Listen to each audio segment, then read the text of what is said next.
The only group of people who are truly native to America are Native Americans. The rest of us can trace our roots to ancestors who immigrated to the United States from other countries.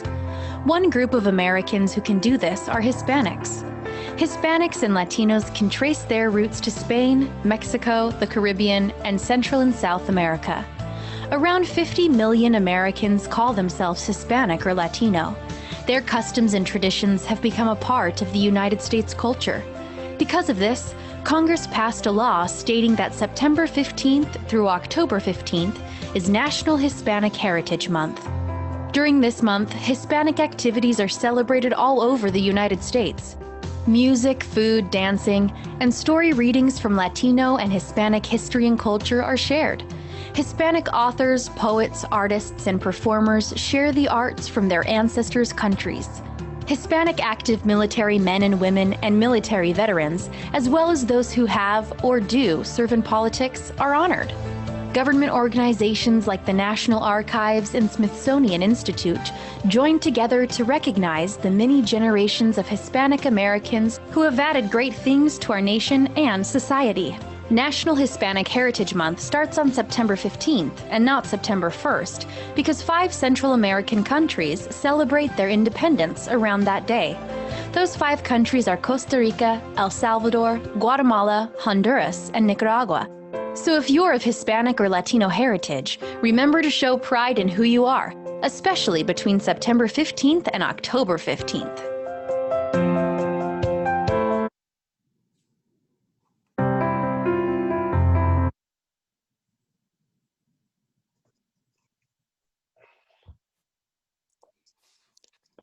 Good evening, Waverly families, and welcome to our 2020-2021 open house. I am Principal Edwards, and I am so glad to welcome you all this evening. We will just kind of review our agenda for this evening. That's on the screen. So the beginning of our open house will be a lot of school-wide information, important information that applies to all of our Waverly scholars and families. So we'll be here for about 30 minutes, and then there will be a transition time built in for you to go and visit your individual teachers' classrooms. They have presentations and important information to share with you about their classroom and just rules, expectations, and then you have an opportunity to ask questions. And then when we come back, there are opportunities for drop-in sessions. We have our Beachbrook partners, which is school counseling. They're here with us. They'll be here from 7 to 8. We have additional support from our testing coordinator about the NWA testing that's taking place for grades 1 through 8. Our school nurse, Nurse Hale, is also going to be available for some supports this evening. And then we will have some tech support for families who need additional support with Schoology. But our classroom visits will be in place. And then we will have those supports for you. Just a couple of reminders about our presentation for today. We are recording this session, and we would like to ask or just remind you to make sure that you're on mute through our presentation. And remember, you're on mute when you see that kind of microphone with a slash through it. That way we won't have any disruptions or anything, and you can hear, everyone can hear the important information that is being shared. Thank you.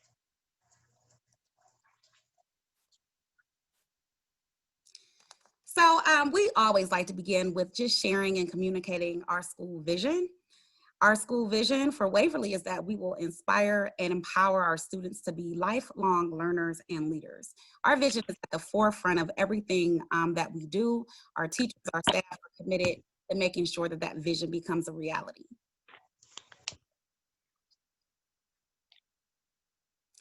We like to review our academic achievement plan. All schools this year are focused on implementing the gradual release of responsibility framework, which includes the following. Direct explanations and modeling are provided whenever new concepts or strategies are introduced. Guided practice with small groups or students after concepts have been introduced, and student collaboration prior to independent practice, and an opportunity for independent student work. And that framework is really an opportunity to kind of release some of that learning to our students to kind of take the lead in their learning. So that is what that framework is designed to do. That is in alignment with our school model. Our 2020-2021 priorities are implementing the gradual release of responsibility framework to meet the needs of all students that we just shared with you, effectively using a learning management system to deliver and manage instruction for all our students. And so we're utilizing Schoology and Seesaw, some of those management systems, and then developing a meaningful partnership with parents and guardians that's focused on mutual supports to ensure student success. This year, it is going to be absolutely critical that we work in partnership, close collaboration, because we are all in a new space with our remote learning right now that we're starting off this year. And so we want to make sure that all of our students have the opportunity to be successful. And we know that if the school educators and parents work together, that is going to bring about the most success for your child, which I know is your top priority.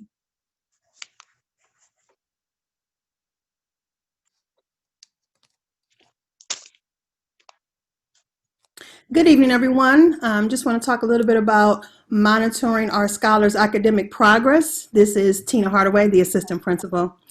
So our interim progress reports will be mailed out to your home the week of October 5th.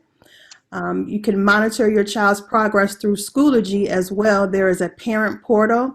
It's a 12-digit number that gives you access for the teacher's course, and you can ask your teacher about that 12-digit access code when you meet with them.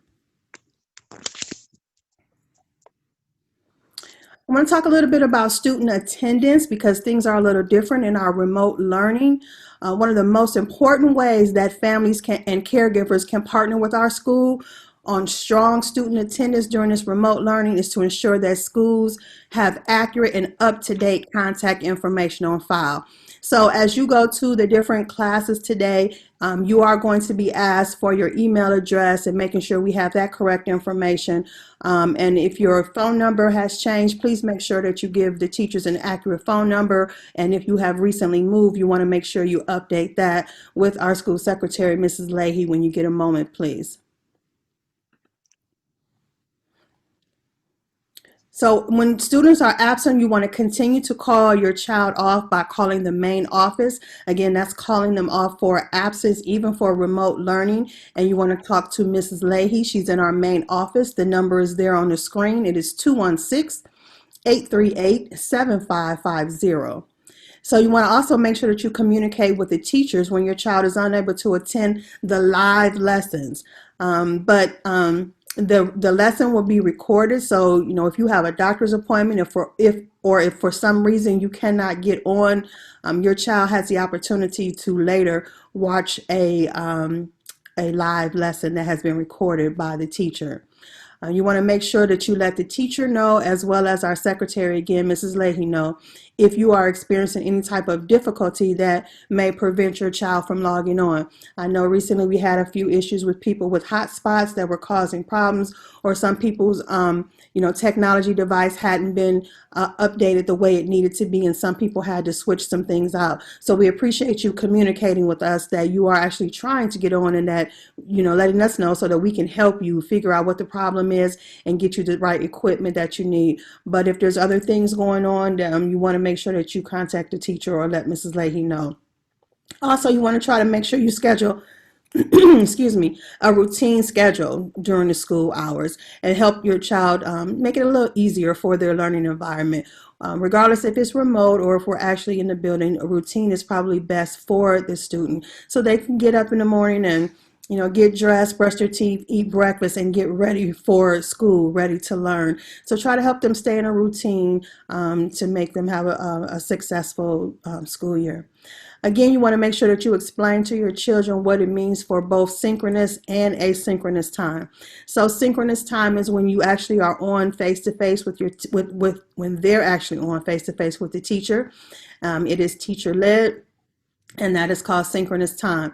You'll also have some asynchronous time where the student is doing things that are independent, and it could be an activity, it could be a project, it could be some type of assignment, they could be on a practice app in Clever, but make sure that you are notifying your children that asynchronous time is counted towards attendance as well, especially on Wednesdays. I want to make it very clear that Wednesday is not a day off from school, but Wednesday is a day for asynchronous time, and students are still expected to take care of the independent work that has been assigned to them. And if for some reason they have missed some synchronous time, that's a good opportunity to catch up on that as well.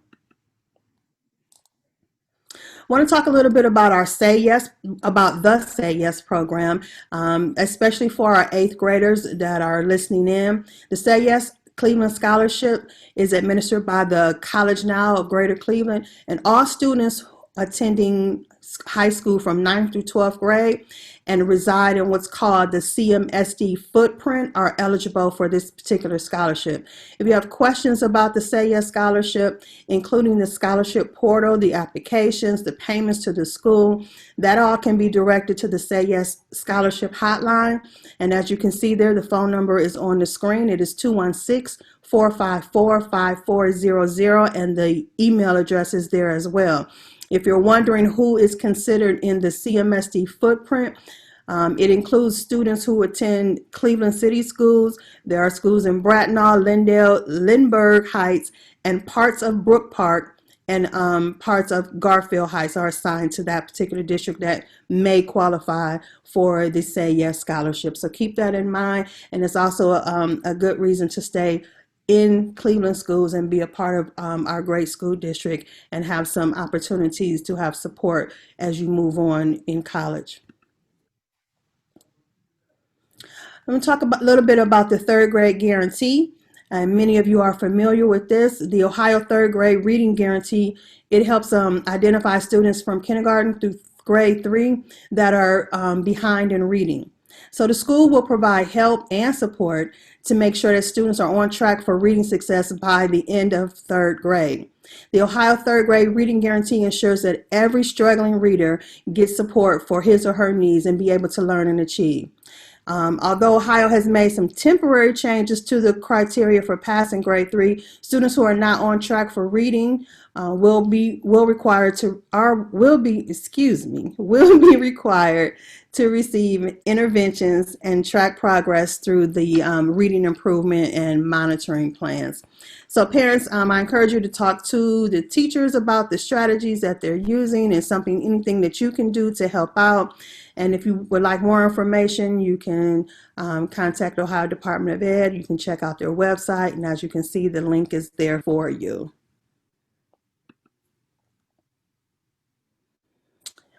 Another program that we have in the Cleveland School District is called True to You, and this is a program for 8th grade. True to You is a pretty great, innovative program. It's usually throughout the whole year, and it helps students kind of just think about their career interests and better themselves, build their strengths, help them make some high school choices, help build positive relationships, and just start to begin to envision their future. Now, right now, the True to You program is under construction, so you may not have heard any students talking about it, but trust me, it will be back up and running for our students soon, so keep that in mind.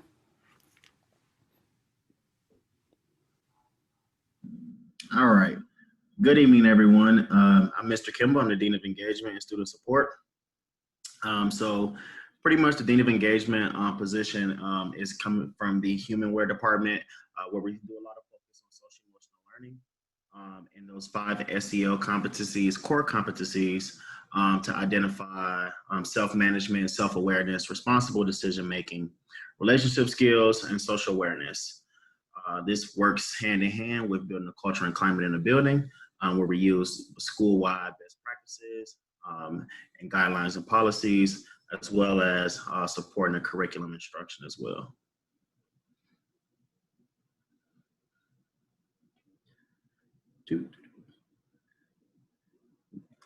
Can I click next? Okay. So our pre-K through 8 schools, these are some of the programs, initiatives that not just Waverly, but other CMSD schools as well are working with, and that's PATHS. So that is a positive program where Students receive a time to share positive comments or feedback with other students, and where they learn, the tools to become the best scholar they can be throughout their day, along with our Leader in Me model as well. Second step, so that's for our middle school, the Now Anti-Bullying Program and WAVE conflict mediation. Ms. Barksdale is our planning center instructional aide. She is one of those support persons that supports with the Now and WAVE programs. Student support teams, we can call them SSTs as well. Those are groups that are in the building for students that are having difficulties with behavior or academics. Class meetings, so school-based mental health. You'll be able to have a chance to meet with Beachbrook Counseling Services today if you want. There should be a link available to you for that as well. Or I'm sorry, a breakout session available for that to meet with Beachbrook Counseling and Mental Health Services. Rapid response and crisis response, quality standards, and conditions for learning survey is something that is issued every year for one of those things for conditions for learning is a safe place. So we want to ensure that we have a safe and productive environment for all of our students.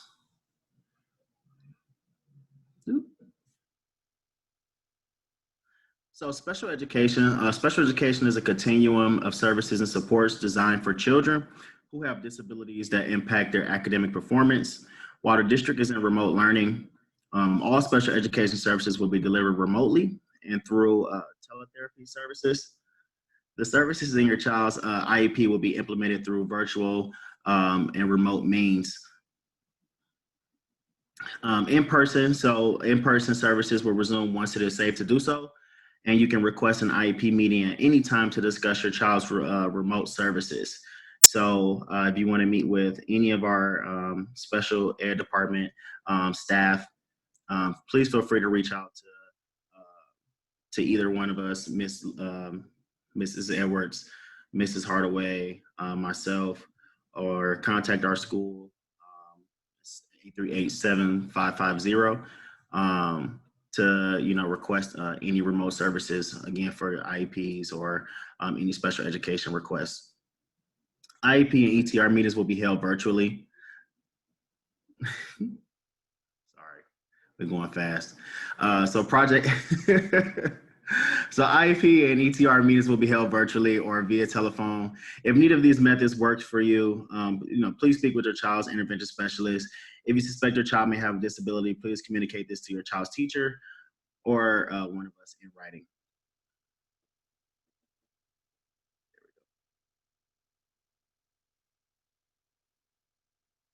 So Project ACT is very supportive with getting students and families both educational services and housing services.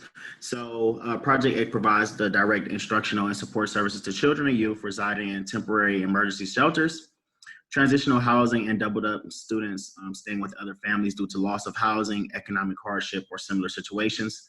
A holistic and comprehensive approach is used to deliver instructional and support services necessary to facilitate the homeless child's transition into school and to ensure the child's success and ongoing participation in the educational system. So support services include everything necessary to accomplish the goal of meeting students' physical, social, and emotional needs and empowering parents to support their children in this endeavor. All appropriate resources from the Cleveland Metropolitan School District are employed to achieve this goal. If you have any questions, you can contact the number below, which is 216-838-0201 for more information. See Ms. Shinko and Ms. Barksdale a little smaller. Multilingual, multicultural education department is tasked in making sure that all CMSD English language learners receive their appropriate language learning services alongside continuing grade level content, learning, and teaching. We don't have a translator in our building. but we do have some support staff that are able to translate. So if you have those questions where you need help with enrollment or any language barriers, you need family or support, just feel free to give us a call so that way we can help support and guide you in the right direction. Boop. All right. Okay, so I am going to talk to you about Title I funding. Our school receives Title I ESSA federal funding, and ESSA is Every Student Succeeds Act, which provides support for our school for the following: instructional aides, instructional coaches, additional teachers, technology for students that everybody was just privy to, reading and math programs, family engagement.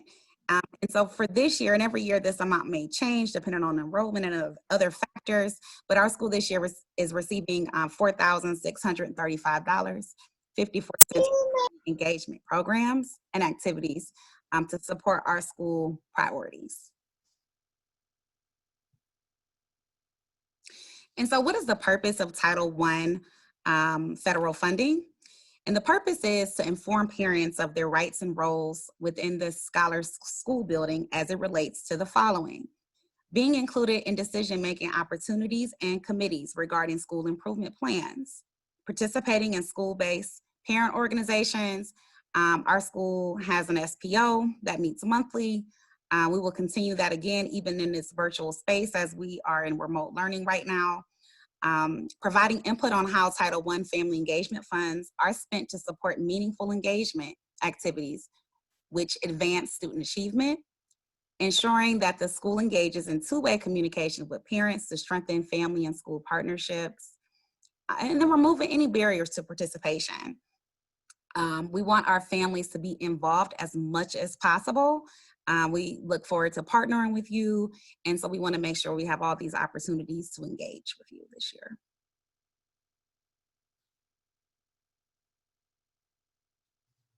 So parents' right to know.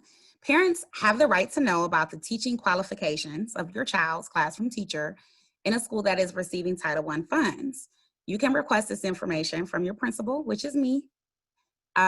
Notification if your child is being taught for 4 more weeks by a teacher who's not highly qualified, whether the teacher has met state qualifications and licensing criteria for the grade levels and subject areas in which the teacher provides instruction, whether or not the teacher is teaching under emergency or other provisional status through which state qualifications or licensing criteria have been waived, whether the teacher is teaching in the field of discipline of certification of the teacher, and then whether or not your child is provided services by paraprofessionals, and if so, what are their qualifications? So you have the right to know that information, and if you want to know any of those things, you can contact me.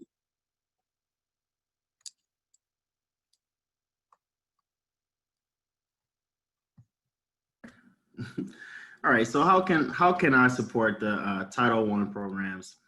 Participate in the SPO. So as you become a part of our school parent organization, you will learn many of academic supports, both at home and for the school, for the classroom.